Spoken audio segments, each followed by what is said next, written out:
Ya, tema khotbah saya hari ini adalah sebenarnya tadinya saya mau ngasih temanya bahasa Indonesia karena semua yang khotbah ini temanya harus bahasa Inggris, jadi ya ini jadi bahasa Inggris. Penasaran ya? Nah, tenang. Kok Dani udah mau tepuk tangan? Ya tenang dulu. Ya, jadi tema khotbah saya hari ini adalah murid yang berakar dan berbuah. Ya, saudara yang lancar ya. Ya, jadi rooted and fruitful disciples. Are you ready guys? Oh yes, oke. Nah, saudara, banyak orang berpikir kekristenan itu sederhana, jadi orang baik aja. Jadi banyak dari kita kalau minggu lalu kita udah belajar tentang murid ya, maksudnya kita ini semua murid, ya kan kita ini dibentuk, betul? Ya kan khotbahnya Kodani ya. Dan di akhir ada 3 poin yang di akhir tuh dibilang kita punya pengharapan. Jadi saya mau melanjutkan saudara, banyak kita berpikir ya yang penting kalau jadi murid Kristus kita yang penting berbuat baik aja udah cukup. Ya kan? Senyum, sapa, sopan, salam ya. Itu SOP-nya pom bensin saudara. Ya kan bukan cuma itu doang, kita beranggapan berbuat baik adalah hal yang cukup. Saya kasih 3 poin khotbah saya hari ini adalah yang pertama adalah berakar. Yang kedua adalah berubah. Dan yang ketiga adalah berbuah saudara. 3B, kenapa kalau 2B kita ujian saudara. Wah kayaknya ujiannya belum sempat pakai 2B ya. Ya oke nggak apa-apa saudara. Kalau saudara nanti ke depannya saya keluarin jokes yang saudara kurang paham, ya pulang dari tempat ini saudara ke tukang gorengan karena di sana saya percaya di sana pasti ada yang tahu. Kalau nggak ada yang tahu, saudara beli tempe dan singkong aja. Oke, balik. Oke. Ya, banyak kita berpikir murid itu harus berbuat baik. Bahkan banyak juga kalau kita telusuri ya saudara, di luar gereja pun banyak kok orang yang baik. Benar gak sih? Saudara ada punya kenalan yang dia baik, dia murah hati. Dia tidak jahat dan selalu memberi. Ada loh. Orang yang tidak di gereja selalu memberi. Bahkan di luar gereja pun ada juga orang yang mempunyai nilai-nilai tidak mau menyakiti orang lain. Benar? Jadi apa bedanya kita nih saudara dengan orang yang tidak percaya dan orang percaya? Apa bedanya saudara? Jadi jawabannya pertama adalah bukan semata-mata pada perilaku aja saudara. Jadi jawabannya adalah pada Injil yang kita percayai karena perilaku bisa dibentuk dari luar. Yang setuju katakan amin. Tetapi hanya Injil yang bisa mengubah hati kita yang dari dalam keluar saudara. Jadi kalau kita belajar dari Titus 1, Titus 3 ayat 1 sampai 8. Saya mau sama-sama kita baca bergantian saudara. Saya yang pertama, saudara yang kedua dan seterusnya bergantian. Ingatlah mereka supaya mereka tunduk pada pemerintah dan orang-orang yang berkuasa. Taat, siap untuk melakukan setiap pekerjaan yang baik.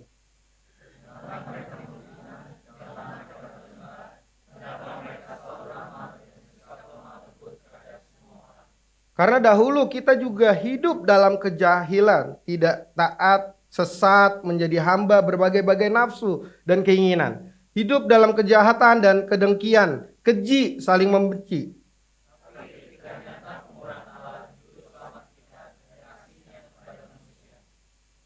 Pada waktu itu Dia telah menyelamatkan kita bukan karena perbuatan baik yang telah kita lakukan, tetapi karena rahmat-Nya oleh permandian, kelahiran kembali dan oleh pembaruan yang dikerjakan oleh Roh Kudus.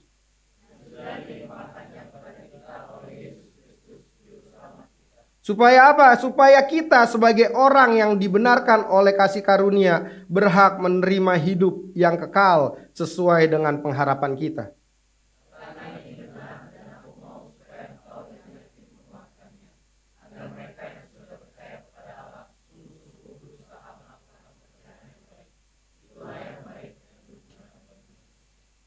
Jadi kalau kita amati saudara, kita baca dari ayat 1 sampai 8, ada 3 kali kata perbuatan baik yang diulang-ulang. Jadi dalam Titus 3 ayat 1 sampai 8 muncul nih 3 kali. Jadi maksudnya apa? Berarti ada sesuatu yang penting dari kata perbuatan baik ini saudara. Kalau saya simpulkan, di ayat 1 siap untuk setiap pekerjaan baik. Di ayat 5 keselamatan bukan karena pekerjaan baik. Yang ayat ke-8 harus tekun melakukan pekerjaan baik. Jadi gimana sih katanya kita diselamatkan bukan karena perbuatan baik tapi disuruh melakukan perbuatan baik, ya kan? Jadi gimana nih? Nah, di sini kita mau belajar saudara. Jadi dalam surat Titus 3 ayat 1 sampai 8 frasa perbuatan baik ini kalau dari bahasa Yunaninya saya langsung translate di bahasa Indonesianya. Dibilang gini, perbuatan tuh baik, indah, mulia, bernilai. Bukan cuma secara moral, tapi juga layak, bermanfaat, dan berkualitas. Itu perbuatan. Jadi baiknya apa? Pekerjaan, tindakan, dan perbuatan yang nyata, saudara. Jadi kalau disimpulkan, perbuatan yang baik secara kualitas, nyata, dan membawa manfaat. Jadi karena di sini dalam konteksnya jemaat di Kreta ya saudara. Maksudnya ini kotanya Kreta bukan lagi di KRL enggak. Jemaat di Kreta yang terkenal rusak secara moral. Ya kan? Jadi ya kalau kita baca di ayat 1 itu kerusakannya tuh saudara ya. Jadi dia dengki. Dia benar-benar memenuhi setiap nafsu dan keinginannya. Saling membenci, dengki, keji gitu. Jadi dalam konteks yang di jemaat di Kreta ini yang terkenal rusak. Jadi perbuatan baik ini bukan sekedar rajin ibadah doang yang pengen ditekankan atau pelayanan di gereja, tapi lebih ke hidup yang berubah dan berdampak nyata di tengah masyarakat. Ya perbuatan baik menurut Titus bukan cuma baik menurut kita gitu, tapi keluar dari hati yang sudah diselamatkan. Terlihat dalam tindakan nyata. Dan membawa manfaat bagi banyak orang, saudara. Jadi ini bukan kebetulan, tapi adalah maksud teologi yang kuat yang kita harus terima. Jadi yang pertama adalah menegaskan bukan sumber keselamatan perbuatan baik itu. Yang kedua menekankan ini bukti justru dari keselamatan. Dan yang ketiga mengarahkan itu gaya seorang murid, saudara. Jadi kalau kita tahu akarnya, pasti ketika kita tahu nih akar dari semuanya ini, kita akan berubah. Dan ketika kita berubah, otomatis kita akan berbuah, saudara. Coba bilang kiri kanan, kamu siap berakar, berubah dan berbuah?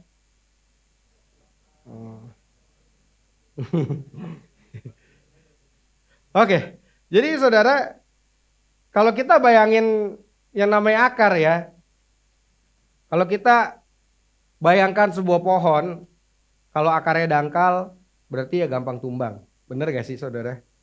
Jadi makanya banyak orang Kristen atau dari kita, bahkan dulu juga, saya juga seperti itu saudara. Saya menaruh akar ini di mana? Di dalam pelayanan. Ya kan?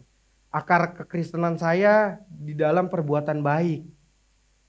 Akar kekristenan saya dinilai dari orang-orang, jadi berdasarkan penilaian orang-orang. Makanya kalau kita menaruh akarnya di situ, kita gampang ngecewa. Kita capek, burn out. Dan kalau akarnya di penilaian orang lain, ujungnya kita akan jatuh, saudara. Tapi firman Tuhan bilang, kita diselamatkan bukan karena perbuatan kita. Kalau begitu kita mulai mengarah ke sesuatu nih saudara. Jadi perbuatan baik itu penting, tapi bukan yang paling utama. Karena kalau kita mulai dari perbuatan, kita bisa salah arah saudara. Jadi kita harus lihat akarnya. Nah, akarnya nih ada di ayat ini. Ayat 4 sampai ke 7 saudara. Saya bacakan. Tetapi ketika nyata kemurahan Allah juru selamat kita dan kasih-Nya kepada kita nih manusia. Pada waktu itu Dia telah menyelamatkan kita bukan karena perbuatan baik yang telah kita lakukan, tetapi karena rahmat-Nya oleh permandian kelahiran kembali dan oleh pembaruan yang dikerjakan oleh Roh Kudus, yang sudah dilimpahkannya kepada kita oleh Yesus Kristus Juru Selamat kita. Supaya apa saudara? Supaya kita sebagai orang yang dibenarkan oleh kasih karunia-Nya berhak menerima hidup yang kekal sesuai dengan pengharapan kita saudara. Inilah yang menjadi fondasi kita saudara. Inilah yang menjadi akar kita kalau kita berbuat baik. Karena apa? Karena rahmat-Nya yang sudah dilimpahkan kepada setiap kita saudara. Jadi Paulus berkata gini, bukan karena perbuatan baik tetapi karena rahmat-Nya. Jadi maknanya apa? Kita diselamatkan oleh kasih karunia. Bukan usaha kita, bukan performa kita. Jadi karena gini saudara, masalah terbesar kita bukan kita kurang berusaha, tetapi kita kurang berakar di dalam Injil saudara.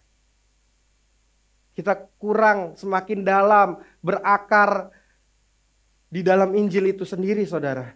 Jadi kalau akarnya kita sendiri tidak kuat, maka kita gampang terombang-ambing saudara. Makanya Tim Keller bilang gini saudara, you never get beyond the gospel, you only go deeper into it. Puji Tuhan, saya nggak salah, terima kasih Tuhan. Jadi penjelasannya saudara, seringkali kita berpikir kita hanya untuk awal iman aja gitu loh. Seringkali Injil hanya seperti ya udah aku beriman terima kasih, aku terima kasih karunia. Padahal seluruh hidup kita seharusnya dibentuk, dipimpin dan dikuatkan oleh Injil itu sendiri saudara. Akarnya loh saudara.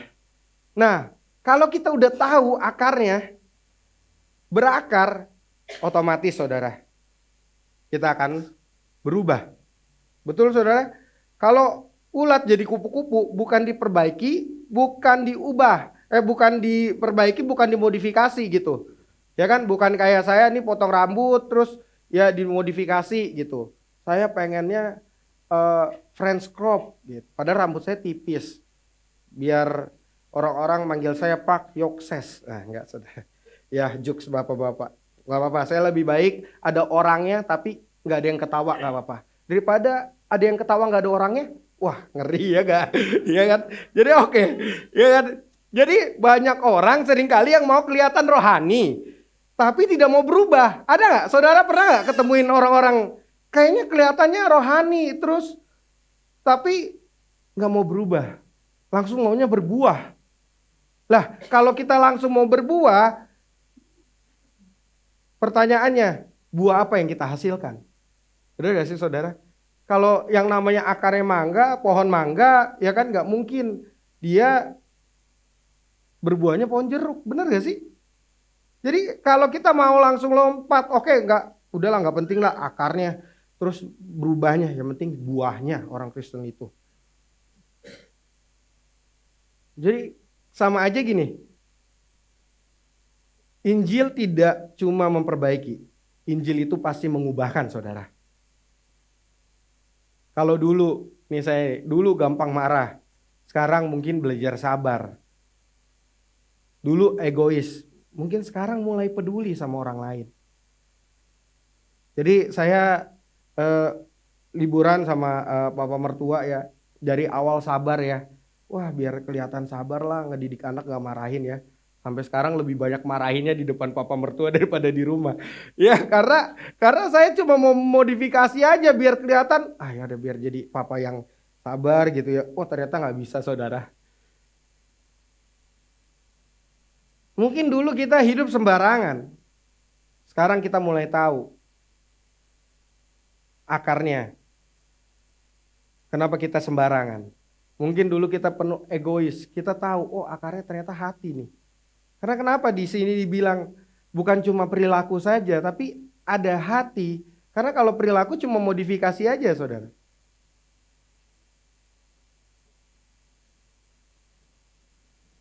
Nah, ini penjelasan ayat dari berubah. Ayat 3 sampai 5. Tapi saya baca yang ayat 3. Karena dahulu kita juga hidup dalam kejahilan, tidak taat, sesat, menjadi hamba berbagai-bagai nafsu dan keinginan, hidup dalam kejahatan dan kedengkian, keji, saling membenci. Jadi kalau kita amati di sini, Paulus bisa aja bilang gini, karena dahulu mereka, ya gak sih? Tapi di sini ada kita. Jadi Paulus juga dengan kerendahan hatinya, saudara, ya kan? Gue juga kayak gitu, nggak lebih baik dari apa yang, ya kalau tadi kita dengar Sela dari Bu Vivi, ternyata begitu diselidiki saya juga nggak lebih baik dari orang yang menyakiti saudara, ya gak sih? Mungkin kita ngerasa hidup kita udah baik-baik saja, mungkin kita juga ngerasa kita udah berubah, kita udah berakar, tapi kita juga nggak, tapi saya nggak mau berbuah deh. Wah, nggak bisa juga saudara, ya nggak sih? Mungkin ada orang-orang yang menyakitkan kita, saudara. Karena saya percaya kasih bukan jaminan untuk kita tidak disakiti, tapi memampukan kita untuk mengampuni, saudara. Karena kita nih, orang-orang di sini, murid-murid di sini, kita adalah orang pemulih yang terluka, saudara. Di satu sisi kita berbuah, kita memulihkan, tapi di satu sisi kita terluka, pasti disakiti. Karena saya tahu saudara, Yesus yang sudah mengambil, di satu sisi hubungan kita dengan Allah diperdamaikan, dipulihkan. Di satu sisi dia dicambuk, disakiti saudara. Jadi kita harus ingat, kita mungkin murid yang pemulih yang terluka saudara. Jadi ketika kita mau berubah, kebahagiaan itu seringkali kita mencari kebahagiaan di tempat lain. Ya kan? Kita mencari kebahagiaan di penilaian orang lain. Kita mencari kebahagiaan mungkin di pekerjaan, mungkin di kayak saya nih, mungkin di pedal gitu, saudara. Mungkin saya mencari kebahagiaan di tempat-tempat lain. Dan pada akhirnya saya mulai capek. Kita mulai tanpa sadar kita mulai capek. Karena sejujurnya, sejatinya kebahagiaan itu bukan dicari, tetapi diberikan, saudara. Itu yang kasih karunia itu, akar itu yang membuat kita berubah. Yang tadinya kita mencari, sekarang kita meresponi apa yang Tuhan berikan kepada kita, saudara. Jadi kita ini seringnya bukan kurang tahu yang benar, tetapi kita kurang mau jujur sama diri kita sendiri. Betul? Kadang kita udah tahu akarnya, tapi kita gak mau diubahkan. Kita udah tahu kasih karunia memampukan kita untuk tidak berbuat dosa. Kasih karunia memampukan kita untuk mengampuni. Jadi bukan karena kita tidak tahu sesuatu yang benar, tapi kita gak mau jujur sama hati kita yang paling dalam, saudara. Poin yang terakhir, saudara. Berbuah. Kalau kita udah tahu di mana kita berakar, kita diubahkan, otomatis pasti berbuah. Jadi gini saudara, kita bayangin gak ada pohon mangga yang tiap hari bilang hari ini gue harus berbuah. Ada gak saudara? Gak ada, karena emang pohon gak bisa ngomong. Ya kan? Jadi emang gak ada. Saya jadi ketawa sendiri ya. Iya kan? Jadi kalau ada ya saudara hebat ya lihat pohon ngomong gitu. Jadi kan gak ada pohon mangga yang si paling optimis pokoknya tiap hari berbuah. Enggak. Tapi apa yang dilakukan pohon ini? Dia cuma sehat dan buahnya keluar, saudara. Pertanyaannya, apakah fondasi kita, akar kita itu benar-benar terkoneksi oleh Injil? Ini ayatnya, saudara. Ingatlah mereka supaya mereka tunduk pada pemerintah dan orang-orang yang berkuasa. Taat dan siap untuk melakukan setiap pekerjaan yang baik. Janganlah mereka memfitnah, janganlah mereka bertengkar. Hendaklah mereka selalu ramah dan bersikap lemah lembut. Terhadap siapa saudara? Terhadap semua orang. Jadi pohon yang sehat pasti berbuah. Bukan dipaksa, tapi dialami. Ya, jadi dia nggak dipaksa saudara, tapi benar-benar alami. Karena apa? Akar berubah dan berbuah. Jadi kalau di sini buahnya, ya hendaklah mereka selalu ramah dan bersikap lemah lembut terhadap semua orang lain. Di sini Tuhan nggak merintahin kita suka sama semua orang, tetapi mengasihi semua orang, termaksud musuh-musuh kita, saudara. Pertanyaannya, apakah hari ini kita bisa mengasihi orang-orang yang menyakiti kita? Apakah hari ini kita bisa memaafkan mungkin orang-orang yang melukai kita? Atau mungkin di pekerjaan ngelihat, ini sok senioritas banget sih nih. Apakah kita bisa menerima orang-orang yang melakukan seperti itu terhadap kita, saudara? Di sini jelas dibilang lemah lembut terhadap semua orang. Titik. Jadi bukan lemah lembut terhadap orang yang mendengarkan kamu. Lemah lembut terhadap orang yang gak bawel deh gitu. Misalnya suami istri ya kan. Lemah lembut kalau istrinya lemah lembut ya gak? Enggak kan? Jadi kita tahu saudara. Jadi pohon yang sehat pasti berbuah. Jadi kalau di ayat yang terakhir dibilang ini, ayat yang ke-8. Perkataan ini benar dan aku mau supaya engkau dengan yakin menguatkannya. Agar mereka yang sudah percaya kepada Allah sungguh-sungguh berusaha melakukan pekerjaan yang baik. Itulah yang baik dan berguna bagi manusia, saudara. Jadi di ayat ini dibilang perkataan ini benar. Jadi bukan opini doang, tapi ini kebenaran, saudara. Kita sungguh-sungguh dan yakin. Agar apa sih? Agar kita yang sudah percaya kepada Allah berusaha melakukan pekerjaan yang baik. Itulah yang baik dan berguna bagi kita semua dan orang lain, saudara. Jadi kita berbuat baik bukan mendapatkan yang di luar, tetapi mencerminkan yang di dalam, saudara. Jadi bukan supaya kita mendapatkan sesuatu, pengakuan orang. Enggak, saudara. Tapi kita mencerminkan yang ada di dalam kita, yaitu akarnya yang selalu terkoneksi dengan Injil. Bahkan ketika engkau mulai jatuh lagi, engkau selalu ingat ini loh akarnya. Ya Tuhan, aku minta ampun, aku berubah. Otomatis aku berbuah, saudara. Jadi banyak dari kita mungkin seringkali ya kita mau ya berbuahnya aja deh. Gak bisa dipilih. Kita yang penting berubahnya aja. Ya saya berubah deh. Saya menerima kamu. Tapi lu gua. Ya kan?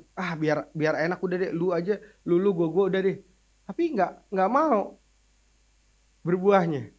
Bahkan mungkin kita mau cuma berakarnya aja. Saya bisa undang tim PW, bisa maju ke depan. Jadi ada 3 pertanyaan reflektif, saudara, yang menjadi perenungan kita pada siang hari ini. Yang pertama adalah apakah identitas saya dibangun di dalam Kristus atau di dalam pencapaian kita, pencapaian saya. Yang kedua adalah apakah hidup saya benar-benar sedang diubahkan atau saya hanya terlihat rohani di luar, saudara. Yang ketiga, apakah saya melakukan kebaikan untuk dilihat orang lain atau sebagai respon dari kasih karunia. Maka yang saya bilang, kita berbuat baik, kita memaafkan, kita mengampuni, kita menerima, bukan supaya terlihat di luar, tapi mencerminkan yang di dalam, saudara. Akar yang sehat. Ketika kita diubahkan, kita mencerminkan buah itu sendiri, saudara. Jadi bukan kejar perbuatan baik supaya kita mendapat sesuatu pengakuan dari orang lain, enggak. Itu sebagai respon. Kalau kita orang-orang yang sudah diselamatkan. Ini yang saya selalu bilang. Jadi orang Kristen jangan terlalu banyak atraksi. Nanti kalian lupa bersaksi, saudara. Jadi keluar dari tempat ini kalian tahu akarnya. Kalian tahu apa yang harus diubahkan di dalam hati kita. Dan kita tahu kalau ada buah, itu semua dari akar. Saya mau undang kita semua bangkit berdiri. Kita mau sama-sama renungkan pertanyaan reflektif ini. Mungkin di area berakar engkau kok kayaknya sulit banget ya. Bahkan kok jauh lebih sulit nih ketika sudah berakar harus diubah.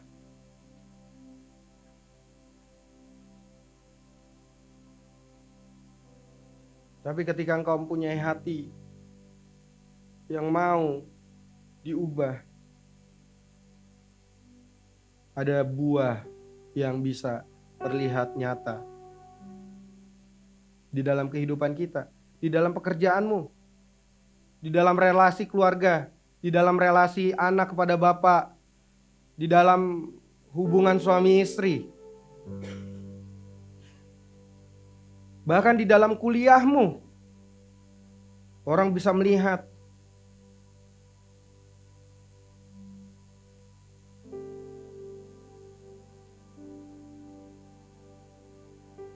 mari kita renungkan ini. Kita ambil waktu 30 detik.